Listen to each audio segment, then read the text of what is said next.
Today we are going to continue working with our trig ratios, sine, cosine, and tangent. Okay? Previously we worked with these three trig ratios to find the length of a missing side of a right triangle. Today we are going to be looking at how to find the measure of one of the angles. So we're not given an angle measure. So we're still going to be using that SOHCAHTOA to help us set these ratios up. Then I'll show you how to get them calculator ready so we can plug those into the calculator. So this first one, we are looking for the sine of angle A.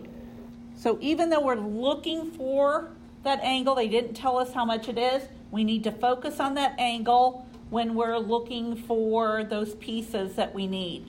So for sine, sine is opposite over hypotenuse.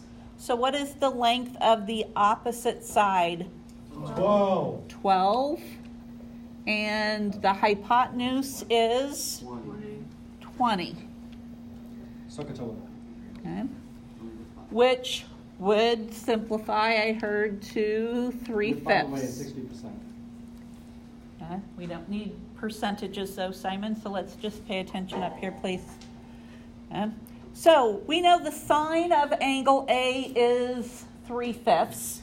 Okay. We can't put that into the calculator though. Okay. We want to find the measure of angle A, so we need to get this angle A all by itself. Okay.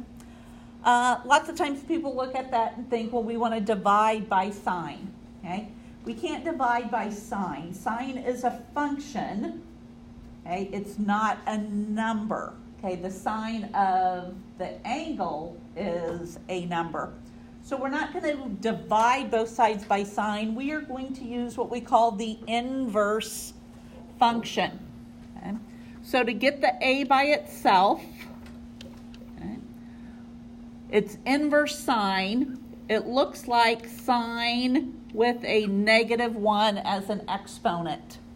We read it as inverse sine. So angle A is equal to the inverse sine of the fraction 3/5. Okay. Once we've made that change on our paper, then it is ready to put into the calculator. To put this into our calculators, to find this inverse sine, you're looking at the sine, cosine, tangent buttons. Right above them, printed in blue, you see the inverse sine, inverse cosine, inverse tangent. So to do that, what you need to do is in the upper left-hand corner of your buttons, you see a blue button that says second. So you're going to hit second, then you're going to hit sine, and when you look at the display screen, you see it shows that sine with the -1 exponent, and it shows an open parenthesis. Okay? So then you are going to put in this fraction, so 3 divided by 5. And then hit the equal sign. And we are going to round angles to the nearest degree. So what is angle A? Angle A is 37 degrees. So would sin -1 thing be hypotenuse over opposite? If No. sin is... It is not. It's an inverse function. It's not flipping it. Okay? It's just something, again, that the calculator is taking care of. Okay? So we hit the second sine, and then it's 3 divided by 5. We're rounding to the nearest degree.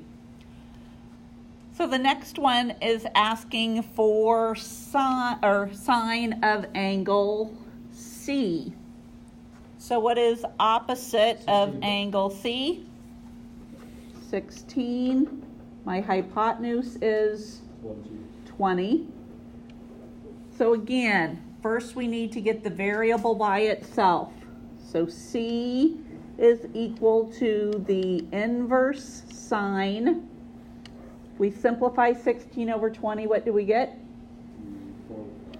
4/5. Okay. Once you have the variable by itself, then you can use a calculator. So you need to be showing this work first. And when we type that in 53. and round, we would get 53. Is there a number that like represents Not this bad. thing and a number that represents other sine and tangent? No, How does it work in there? it's not a single number, otherwise we would just be putting that number in. Okay? So it's just It's something, like multiplying. So it's just a I misspoke. though. Right. Multiplying. a function. I mean, before they had the fancy calculators, you had a table that you had to use. So if you were looking for the inverse sine of this fraction 3/5, you had a big chart and you had to find where those numbers meet and take that decimal or number, and that's what you used. We spoiled. Okay? So you guys, yes, have the Yes. calculators to use instead of looking that up in a table. Okay? No one believed in When you look at this, it's the exact same triangle that we're working with. So if I look at angle A and angle C, those two angles add up to 90 because my other angle is that right angle 90. Three angles in a triangle add up to 180. Okay. When we look at the next set, this time they are wanting us to use the cosine function. Again, if you look at the triangles are exactly the same as they were previously. This time they want us to use the cosine function. So cosine is adjacent over hypotenuse. What's adjacent to angle A? 16 over 20, which simplifies to 4/5. So A is equal to inverse cosine of 4/5. And when we plug that into the calculator, what do I find angle A to be? 36. 36. 37. Okay, is that what we had previously? Yes. It is, okay? Because it's still the same angle, we're just using a different function to get there. Because we know all three sides, we could use any of the trig ratios to get to that point. So when we do cosine of angle C, adjacent is 12 over hypotenuse, 20, which reduces to Which is 60%. 3/5. We need to get the variable by itself. So C is the inverse cosine of 3/5. And when you plug that into your calculator, Here's what we get. what do you get? 53. No, let me solve it. You should again get 53 when you round to the nearest degree. Because again, it's the same triangle, we're just using a different function to get to that answer. Oh, neat. And then the last pair of examples, they want us to use the tangent function, which is opposite over adjacent. 12 over 6. So 12 over 16, which reduces to 3/4. So A is the inverse tangent of 3/4, Let's find out what that means. which is equal to, 3 divided by 4 equals 36.86989. so again, rounded to the nearest degree, 37. it is 37 just like we got for sine and cosine.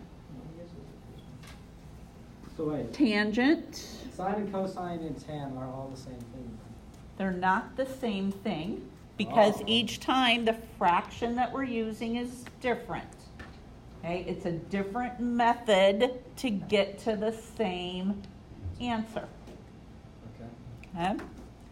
So, tangent of C, opposite over adjacent. So opposite is 16, adjacent is 12.